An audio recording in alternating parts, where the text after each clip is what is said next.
പ്രിയപ്പെട്ടവരെ, എല്ലാവർക്കും നമസ്കാരം. കഴിഞ്ഞ ദിവസം നമ്മൾ കണ്ടതാണ് ഡൽഹിയിൽ വിദ്യാർത്ഥികളുടെ കൂട്ടായ്മയും CJPയുടെ പ്രതിഷേധവും കാര്യങ്ങളുമൊക്കെ. അവരോട് ചർച്ച നടത്തവേ അവരുടെ ആവശ്യങ്ങൾ അംഗീകരിച്ചുകൊണ്ട് നരേന്ദ്രമോദി ഗവൺമെൻറ് അതിൽ 2 സീനിയർ മിനിസ്റ്റേഴ്സ് ആ ചർച്ചയിൽ അവർക്ക് വാക്ക് കൊടുത്തതാണ്. ഇന്ത്യയിലെ പ്രവേശന പരീക്ഷകൾ വളരെ ശാസ്ത്രീയമായും സുഗമമായും കൂടുതൽ കാര്യക്ഷമമായും അതിലേറെ കൃത്യതയോടും കൂടി വരും കാലത്ത് നടപ്പാക്കാൻ ആവശ്യമായിട്ടുള്ള വേണ്ട കാര്യങ്ങൾ എന്തോ അതെല്ലാം ഈ ഗവൺമെൻറ് ചെയ്യുമെന്നുള്ളത്.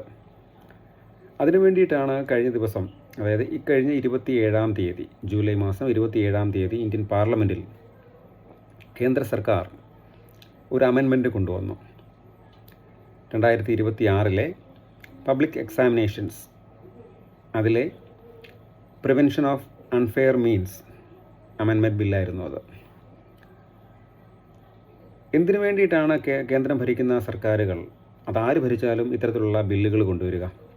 ജനങ്ങളുടെ ഹിതം, ജനങ്ങളുടെ ക്ഷേമം, അതിനനുയോജ്യമായ നിയമനിർമ്മാണം നടത്തുന്നതിന് വേണ്ടിയിട്ടാണ്, അല്ലേ?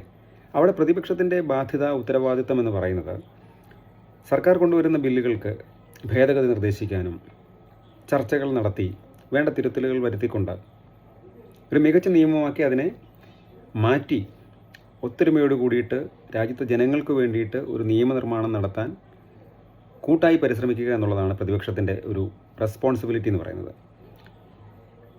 ഇക്കഴിഞ്ഞ ദിവസം കണ്ടതിനെ അമ്പരപ്പിച്ച് കളഞ്ഞു. മറ്റൊന്നുമല്ല, അവിടെ CJPയുടെ പ്രവർത്തകരോടൊപ്പം അല്ലെങ്കിൽ വിദ്യാർത്ഥി സമൂഹത്തോടൊപ്പം കോൺഗ്രസിൻ്റെയും ഇടതുപക്ഷത്തിൻ്റെയും ഒക്കെ നേതാക്കന്മാർ അവിടെ പോയി സമരം ചെയ്യുന്നതും ഫോട്ടോയ്ക്ക് പോസ്റ്റ് ചെയ്യുന്നതും ഒക്കെ നമ്മൾ കണ്ടു. പക്ഷേ അവർ പാർലമെൻറ്റിൽ എന്താ ചെയ്തത്? ഇന്ത്യയിലെ വിദ്യാർത്ഥി സമൂഹത്തെ ജൂലൈ മാസം 27-ാം തീയതി അവർ സത്യം പറഞ്ഞാൽ വഞ്ചിക്കുകയായിരുന്നു. ഒരു ദിവസം എന്ന് പറഞ്ഞാൽ ഒരു രാജ്യത്തിന് ഏറെ പ്രധാനപ്പെട്ട ഒരു ടൈം ഫ്രെയിമാണ്. ഒരു നിയമനിർമ്മാണം നടത്തി അത് ഇരുസഭകളിലും പാസ്സാക്കി അത് രാഷ്ട്രപതിയുടെ അംഗീകാരത്തോടു കൂടിയിട്ട് രാജ്യത്തെ ലോ ഓഫ് ദ ലാൻഡായിട്ട് മാറുമ്പോൾ അതിൻ്റെ കക്ഷികളായിട്ടുള്ള ഗുണഭോക്താക്കളായിട്ടുള്ള പൗരന്മാർക്ക് അതിൻ്റെ ഗുണഗണങ്ങൾ എത്രയും പെട്ടെന്ന് ലഭ്യമാക്കാൻ വേണ്ടിയിട്ടാണ് ശ്രമിക്കേണ്ടത്. പകരം ഈ വിദ്യാർത്ഥികളുടെ അവകാശങ്ങൾ സംരക്ഷിക്കുന്നതിന് വേണ്ടി കേന്ദ്ര ഗവൺമെൻറ് ഈ ബില്ല് കൊണ്ടുവന്നപ്പോൾ ഒച്ചപ്പാടും ബഹളവുമായി പാർലമെൻറ്റിൽ അത് അവതരിപ്പിക്കുന്നതിനോ അല്ലെങ്കിൽ അതിൽ ചർച്ച നടത്തിക്കൊണ്ടത് പാസ്സാക്കുന്നതിനോ 27-ാം തീയതി ഇന്ത്യയിലെ പ്രതിപക്ഷം തയ്യാറായില്ല.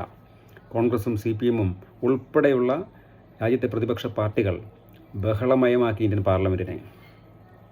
പിറ്റേ ദിവസം പൊതുധാരണയുടെ അടിസ്ഥാനത്തിൽ ആ നിയമം ലോക്സഭയിൽ പാസ്സായി എന്നുള്ളത് മറ്റൊരു സത്യം. എന്തിനു വേണ്ടിയിട്ടാണ് പിന്നെ ഈ കോലാഹലം? ആരെ ബോധ്യപ്പെടുത്താൻ വേണ്ടിയിട്ടാണ്?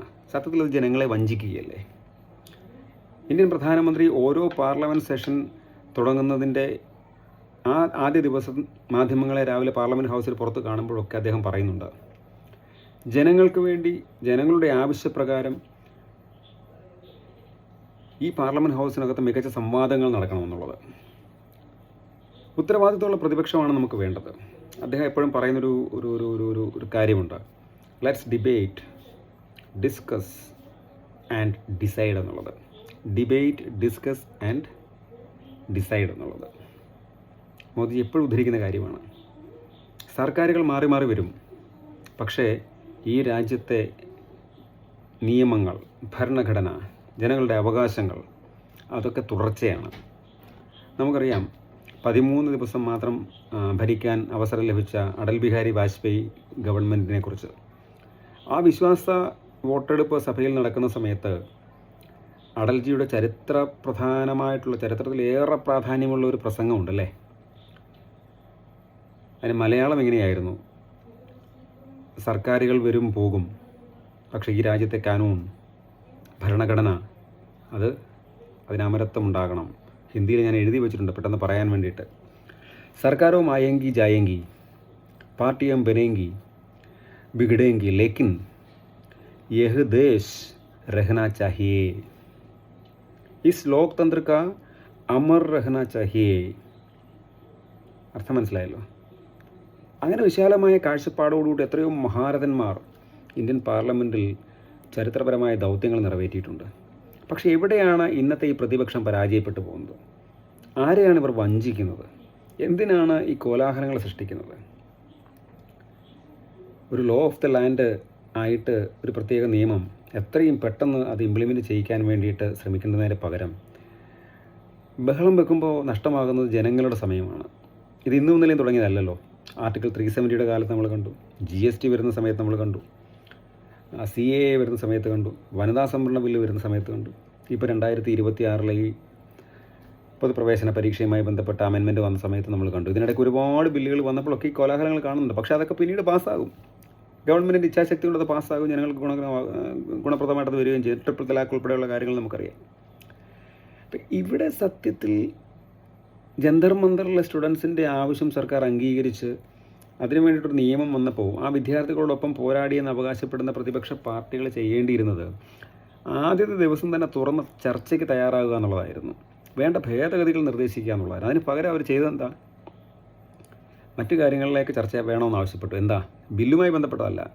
അവിടെ വിദ്യാർത്ഥികളെ പോലീസ് നടപടി സ്വീകരിച്ചു. നിയമപാലകർ പിന്നെ നിയമലംഘനങ്ങൾ നടക്കുമ്പോൾ എന്താ ചെയ്യേണ്ടത്? CJPയുടെ ഔദ്യോഗിക വക്താവ് അടക്കമുള്ളവർ നടത്തിയ പത്രസമ്മേളനത്തിൽ അവർ പറഞ്ഞല്ലോ, വിദ്യാർത്ഥികളല്ലാതെ ആൻറ്റി സോഷ്യൽ എലമെൻറ്റ്സ് അവിടെ ഉണ്ടായിരുന്നു. അത്തരം ആളുകൾ ചെയ്തിട്ടുള്ള പ്രവർത്തനങ്ങളൊന്നും CJPയുടെ പ്രവർത്തനങ്ങളല്ല. അത്തരം വ്യക്തികളെ CJP സംരക്ഷിക്കുകയില്ല, അവർക്ക് CJPയുമായി യാതൊരു ബന്ധവുമില്ല എന്ന് പറഞ്ഞത് CJPയുടെ വക്താവല്ലേ? അത്തരം ആളുകൾക്കല്ലേ നടപടി എടുത്തുകൊണ്ടിരുന്നത്? അത്തരം ആളുകളെയല്ലേ പോലീസ് എന്ന് പിടിച്ചതും ഒക്കെ ഇപ്പോഴും? അപ്പോൾ എന്തിനാണ് പ്രാധാന്യം? അവിടെ അക്രമം, നിയമലംഘനം കാട്ടിയവർക്ക് നേരെ നിയമപ്രകാരം അവിടുത്തെ ഫോഴ്സ് നടപടി എടുത്തതിനെ കുറിച്ചിട്ടാണോ? ലംഘകർക്ക് ചുക്കാൻ പിടിക്കുക എന്നുള്ളതാണോ പ്രതിപക്ഷത്തിൻ്റെ ചുമതല? അതുകൊണ്ട് ധർമ്മം നന്നായിട്ട് നിറവേറ്റേണ്ടതായിട്ടുണ്ട്. പ്രതിപക്ഷ പാർട്ടികൾ അവരുടെ ഉത്തരവാദിത്തങ്ങൾ കൃത്യമായിട്ട് നിറവേറ്റേണ്ടതായിട്ടുണ്ട്. പാർലമെൻ്റ് എന്ന് പറയുന്നത് ജനാധിപത്യത്തിൻ്റെ ശ്രീകോവിലാണ്. അവിടെ പീപ്പിളാണ് സുപ്രീം, ജനങ്ങളാണ് സുപ്രീം. ജനങ്ങളാൽ തിരഞ്ഞെടുക്കപ്പെട്ട ജനപ്രതിനിധികളായിട്ട് നമ്മളൊക്കെ ഇത്തരത്തിലുള്ള നിയമസഭയിലും ലോകസഭയിലും രാജ്യസഭയിലും ഒക്കെ നോമിനേഷനും തിരഞ്ഞെടുക്കപ്പെട്ടുമൊക്കെ വരും.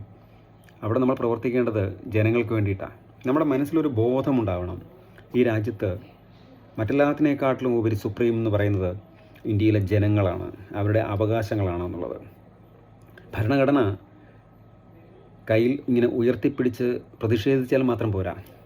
ഭരണഘടനയുടെ മൂല്യങ്ങൾ അതിൻ്റെ ഒരു അമരത്വം ഉണ്ടാവണം. ഭരണഘടന ഇങ്ങനെ നിലനിൽക്കണം. വെറുതെ ഉയർത്തിപ്പിടിച്ചാൽ മാത്രം പോരാ. അതിൻ്റെ അന്തസ്സ് കാത്തു സൂക്ഷിക്കണം, അതിൻ്റെ അന്തസ്സത്തെ സംരക്ഷിക്കണം. ഇത് കൂടുതൽ എന്ത് പറയാനാണ്?